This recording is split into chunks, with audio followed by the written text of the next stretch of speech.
আন্তর্জাতিক বাজারে টাকার দামের রেকর্ড পতন। বাজার খুলতে ডলারের তুলনায় টাকার বিনিময় মূল্য দাঁড়ালো 90 টাকা 43 পয়সা। 84,000-এর ঘরে নেমে গেল সেন্সেক্স, 25,000-এর ঘরে নামলো নিফটিও। আন্তর্জাতিক বাজারে টাকার দামের রেকর্ড পতন হলো। বাজার খুলতেই ডলারের তুলনায় টাকার বিনিময় মূল্য দাঁড়ালো 90 টাকা 43 পয়সা। সেন্সেক্স নামলো 84,000-এর ঘরে, 25,000-এর ঘরে নেমে গেল নিফটিও।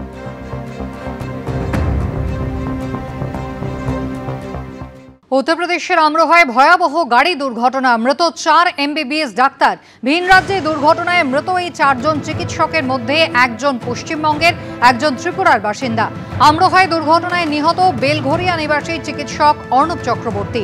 নিয়ন্ত্রণ হারিয়ে রাস্তায় দাঁড়িয়ে থাকা গাড়িতে ধাক্কা লাগে। ঘটনাস্থলেই এই 4 চিকিৎসকের মৃত্যু হয়। গাড়ির ভেতরে এদের দেহ আটকে ছিল বলে পুলিশ সূত্রে জানা গিয়েছে। নেশাগ্রস্ত অবস্থায় দ্রুত গতিতে গাড়ি চালিয়ে চিকিৎসকরা আসছিলেন। গাড়িতে পাওয়া গিয়েছে মদের বোতল এবং চিপসের প্যাকেট। ছেলে মদ্যপান করে না, গাড়িও চালাতে জানে না, এমনটা দাবি করেছেন মৃত চিকিৎসকের পরিবার।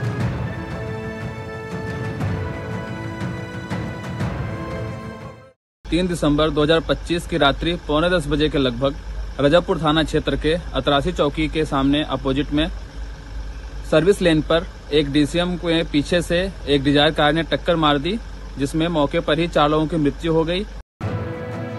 চিকিৎসক অর্ণব চক্রবর্তী বেলঘরিয়ার বাসিন্দা এবং আমরোহায় যে ভয়াবহ পথ দুর্ঘটনা হয় সেখানেই তার মৃত্যু হয়েছে। তার পরিবারের সঙ্গে কথা বলেছেন আমাদের প্রতিনিধি সুকান্ত মুখোপাধ্যায়। মুর্শিদাবাদে ন্যাশনাল হাইওয়ে 9-এ দুর্ঘটনা এবং সেই দুর্ঘটনাতে 4 জন ইন্টার্ন চিকিৎসকের মৃত্যু হয়েছে, যার মধ্যে একজন রয়েছে বেলঘরিয়ার বাসিন্দা অর্ণব চক্রবর্তী। এই মুহূর্তে আমরা তার পরিবারের সাথে রয়েছি। পরিবারের তরফ থেকে বেশ কয়েকজন সদস্য তারা এই মুহূর্তে কিন্তু মোরাদাবাদে গিয়ে পৌঁছেছেন। ঠিক কী ঘটেছিল সরাসরি আমরা কথা বলবো তার বাবার সাথে। কোনো ভাষা নেই আপনার যে ক্ষতি হয়েছে অপরণীয় সেটাকে বলার, কিন্তু কি ঘটেছিল, কিভাবে আপনারা খবর পেলেন? ঘটেছিল কালকে আমি যখন সকালবেলা রাত্রিবেলা 9:10টার সময় করে যাই, একটা ফোন আসে আমার কাছে যে আপনার ছেলেটার অ্যাক্সিডেন্ট হয়েছে। কিসেরটা কী করে হলো, কেমন আছে, বলে আপনারা চলে আসুন তাড়াতাড়ি। আমি আবার 10 মিনিট পরে ওয়ার্ডেনকে ফোন করি ওই কলেজের।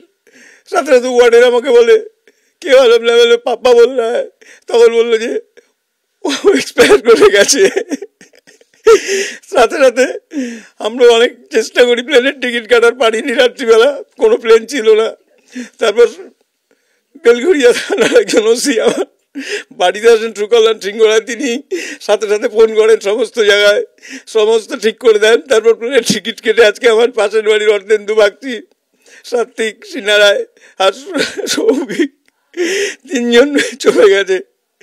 সুতরাং আমার আর কিছু বলার নেই। আমার ছেলেটার যাতে বাড়িতে এখন দেখতে পারি সেইটাই আমার একমাত্র কাম্য। আপনাদের কাছে এটাই আমার কৃতজ্ঞতা থাকবে।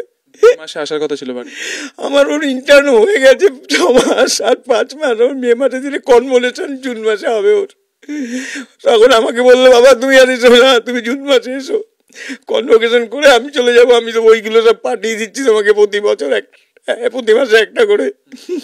আমি তারপর আমি যাবো, আমি ফেব্রুয়ারিতে একবার যাবো, শীতটা কমলেই তার। আমি আর তোর মা, আমি কি করবো এখানে থেকে একা একা, এইটুকুই কথা হয়েছে, আর তো কথা হয় না। এই যে গতকালকে যে দুর্ঘটনাটা ঘটেছে, যেটা আমরা ওখান থেকে জানতে পারছি পুলিশ সূত্রে, যে একটি গাড়িতে 4 জন ছিল, 4 জনই চিকিৎসক। এটা কি বন্ধু ছিল, একই ব্যাচের? না, একই ব্যাচের না, ওরা 2 জন ছিল একই ব্যাচের। যেমন ওই সপ্তর্ষি ছেলেটা আর ও একই ব্যাচমেন, মানে একই ঘরে থাকতো।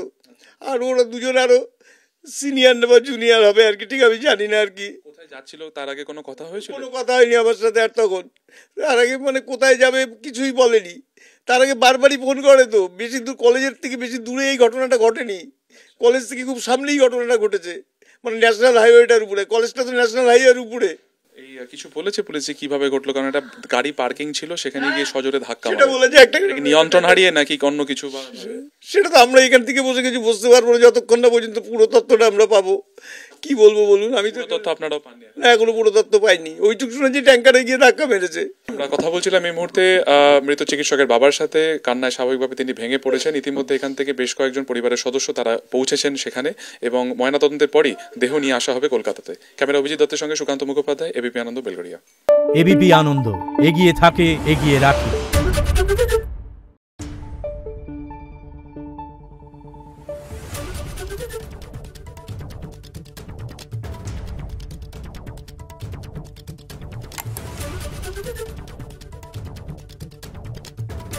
Thank you.